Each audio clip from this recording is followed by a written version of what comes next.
Porém, mesmo nas páginas do Antigo Testamento, já havia um certo entendimento, preste atenção, que não bastava levantar pedras e colocar um sacrifício sobre o altar e sacrificar este animal, e Deus simplesmente iria ouvir. Havia esse entendimento que não bastava só ter o altar e não ter uma vida arrependida aos pés do Senhor. Nós vemos isso em vários episódios da Bíblia. Quando, por exemplo, Samuel chegou perto de Saul, que estava oferecendo sacrifício em desobediência, Samuel disse para ele: Saul, entenda, mais importante do que sacrificar é obedecer. Deus está mais interessado na obediência do que no sacrifício. Davi, após o seu pecado, no Salmo 51, escreveu um dos textos mais lindos da Bíblia, e só de lê-lo dá vontade de glorificarmos ao Senhor. Davi escreveu dizendo: Senhor, porque tu não desejas sacrifícios, senão eu os daria. Tu não te deleitas em holocaustos, porque os sacrifícios para Deus são um espírito quebrantado e um coração contrito. Este o Senhor não desprezará. Então já havia um entendimento de que, se por um acaso alguém levantasse um altar, mas não estivesse com a vida arrependida aos pés de Deus, o Senhor não receberia o sacrifício deste altar. O que levava as pessoas, preste atenção em mim, o que levava as pessoas a, quando estavam espiritualmente longe de Deus, pararem de levantar altares. Quando as pessoas se esfriavam com Deus, a primeira consequência era parar de oferecer culto a Deus. E isso está muito claro, principalmente nos dias do profeta Elias, que são os dias que nós estamos trabalhando nesta noite. Havia nos dias de Elias uma profunda idolatria na terra de Israel. Nós sabemos que desde os dias de Salomão, décadas antes de Elias, a idolatria entrou na terra de Israel. Salomão casou-se com muitas mulheres de outros povos, e elas trouxeram para a terra do povo de Deus os seus cultos, os seus ídolos, as suas adorações. A idolatria entrou na terra prometida. Porém, após a morte de Salomão e divisão em 2 países, essa idolatria se agravou ainda mais. Porque no reino do norte, composto por 10 tribos, e que seguiu Jeroboão, a Bíblia diz que Jeroboão levantou 2 altares, mas não foi para Deus. Levantou um altar em Betel, um altar em Dan, colocou 2 bezerros de ouro, levantou falsos sacerdotes para que o povo não fosse em Jerusalém cultuar ao Senhor. Havia altar, mas não havia culto. Havia sacrifício, mas não era para Deus. Deus estava sendo deixado de lado. E isso perdurou durante décadas, até que Israel chega até então no seu momento mais tenebroso, preste atenção em mim, que foi nos dias do rei Acabe, esposo de Jezabel, filha de Etibaal, rei dos Sidônios, e que trouxe para Israel, especificamente para Samaria, a forma como os cananeus adoravam a Baal. A forma com que se cultuava a Baal era uma adoração promíscua, era uma adoração regada a sexo ilícito. Por que isso, pastor? Ouça a curiosidade. Porque nos dias daquele tempo, acreditava-se que Baal era o deus da chuva, o deus dos trovões, e a sua esposa Aserá era a deusa da terra. E todas as vezes que os dois se encontravam e a chuva entrava no solo, isso fazia com que a terra florescesse. Por isso, quem adorava Baal, adorava num ritual promíscuo de sexo ilícito. Havia pecado espalhado por toda a terra. Havia altares levantados nos altos. Havia idolatria no meio do povo de Deus. E faltava um altar de Deus naquela terra. Faltava um altar de Deus no meio de Israel. Mas nesse tempo, em que tudo parecia perdido e no fundo do poço, Deus levanta Elias. Deus chama o profeta Elias. Alguém bem disse que Elias é o profeta do fogo, e eu digo, Elias é um restaurador de altar. num tempo em que está faltando culto, num tempo em que está faltando altar, no tempo em que a idolatria tomou a terra, Deus levanta alguém para restaurar a adoração verdadeira ao Deus verdadeiro. Deus levanta alguém para trazer o povo de volta para o culto. Olhe para mim e ouça essa frase. Mathieu Henry, ao comentar sobre o profeta Elias, escreveu dizendo: nunca antes Israel havia sido tão afligido por um rei tão mau quanto Acabe, mas também nunca tinha sido tão abençoado por um profeta como foi o profeta Elias. Porque se Acabe era audacioso para pecar, Elias era audacioso para desafiar e para exortar. Sabe o que a Bíblia está me dizendo? No nível da idolatria, foi o nível do poder que Deus derramou sobre Elias. Se tem muito pecado, se tem muita promiscuidade, eu vou levantar alguém com muito poder e autoridade para levantar o altar e trazer meu povo de volta. E já para você vir comigo no glória a Deus, o que a Bíblia está me ensinando, Deus nunca fica sem representantes. Deus nunca fica sem uma lâmpada acesa. Quanto mais densas forem as trevas, maior vai ser a luz do Espírito Santo brilhando no meio da igreja, para que a glória de Deus seja vista.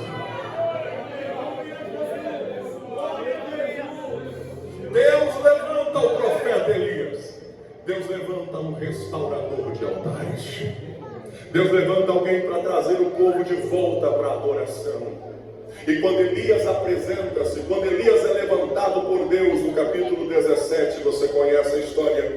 A primeira coisa que a Bíblia diz, no versículo de número 1 do capítulo 17, que Elias, o tisbita dos moradores de Gileade, veio a Acabe e disse: vive o Senhor, Deus de Israel, perante cuja face estou, que nesses anos nem orvalho, nem chuva cairá sobre a terra, senão segundo a minha palavra. A primeira coisa que Elias faz, preste atenção, antes de restaurar o altar de Deus, ele traz uma profecia dizendo que não vai chover sobre a terra. Eu disse na introdução do meu sermão que Baal é o Deus da chuva e dos trovões. Quando Elias está dizendo não vai chover, ele está dizendo: Baal não tem poder de abrir o céu que Deus está fechando.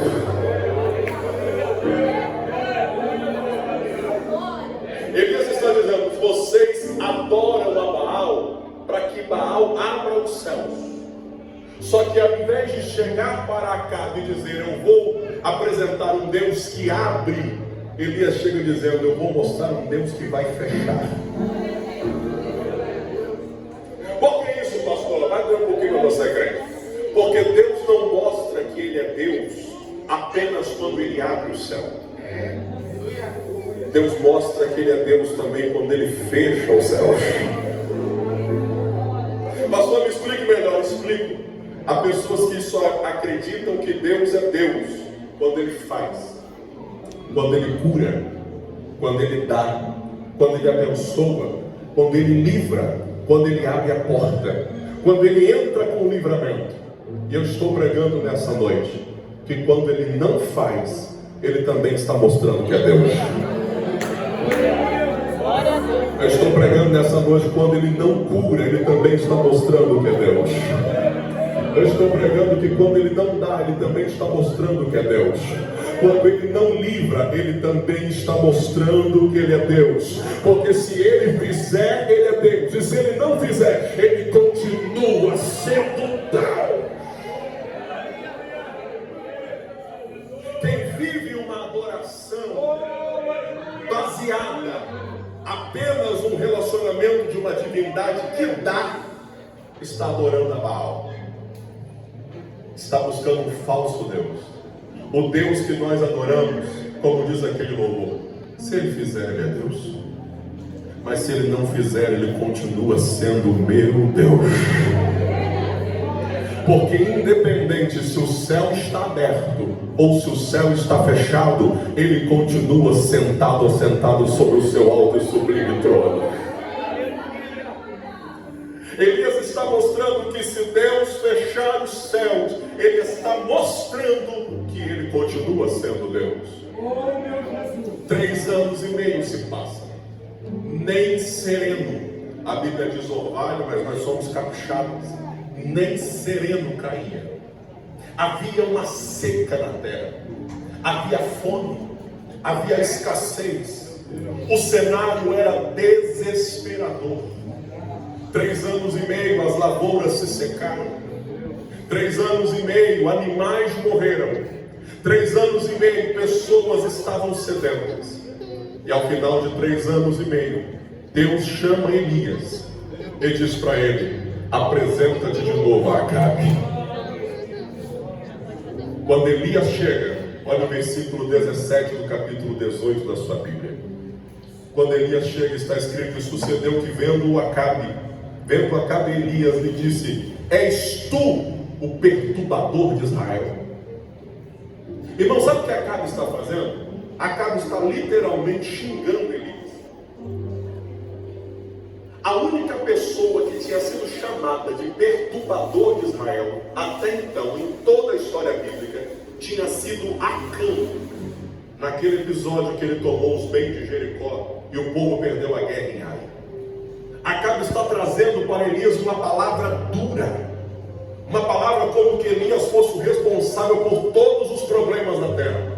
Aí quando tu vê o versículo 18, aí eu amo Elias e só de ler da vontade da glória a Deus. Elias olhou para Acabe e falou: eu,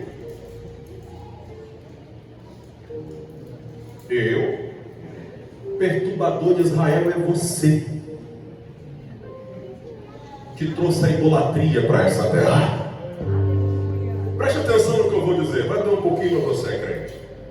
Uma coisa é Acabe falar: você é um perturbador.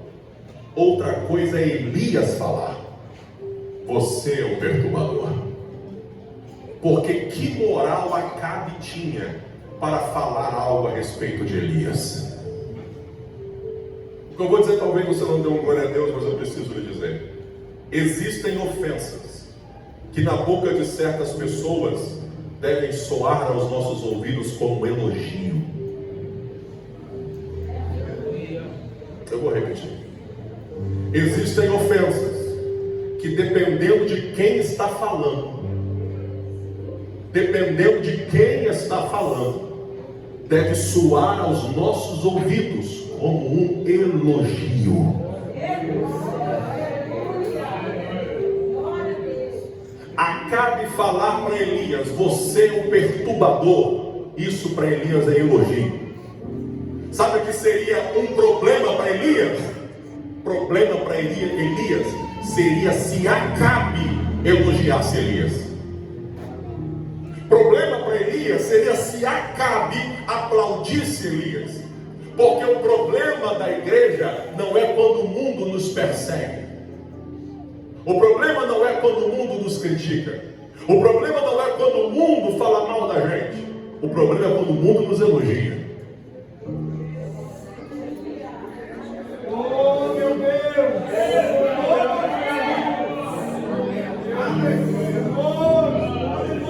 Enquanto Acabe estiver perseguindo, está tudo certo. Ah, pastor, mas falaram mal de mim, está tudo certo. Ah, pastor, mas estão criticando a igreja, está tudo certo. Ah, pastor, mas estão chamando a igreja de religioso, a igreja de conservador, a igreja de pessoas que não querem ser pessoas mais acolhedoras, não querem ser progressistas, está tudo certo. O problema é quando o mundo começa a elogiar a igreja. Nós não fomos chamados para ser elogiados por Acabe. Nós não fomos chamados para ser elogiados pelo mundo. Nós não fomos chamados para ser elogiados pela mídia ou aplaudidos pelo sistema que está lá fora. Deixa Acabe falar o que quiser. O céu te conhece, o céu sabe quem você é. Aleluia, Jesus.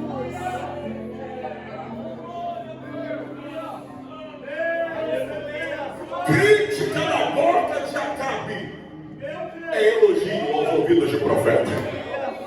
Oh, eu sinto Jesus aqui essa noite. Elias não se intimida com o cenário. Muito pelo contrário, aquilo dá um gás para o profeta. Ele olha para cá e fala assim: vamos fazer um negócio, vocês já sabem a história. Vamos fazer um negócio? Vamos resolver isso de outro jeito? Elias não olha para cá e diz assim: vamos lá fora resolver eu e você, não. Elias fala assim: vamos lá fora e o meu Deus resolve com o seu Deus. Vou falar de novo. O homem, quando está irritado com alguém, diz assim: vamos lá fora resolver nós dois. O profeta diz: vamos lá fora e deixa que o meu resolve com o seu Deus. Vamos lá fora. O que nós vamos fazer? Vamos fazer o seguinte: vamos levantar um altar. Voltou o cenário do altar.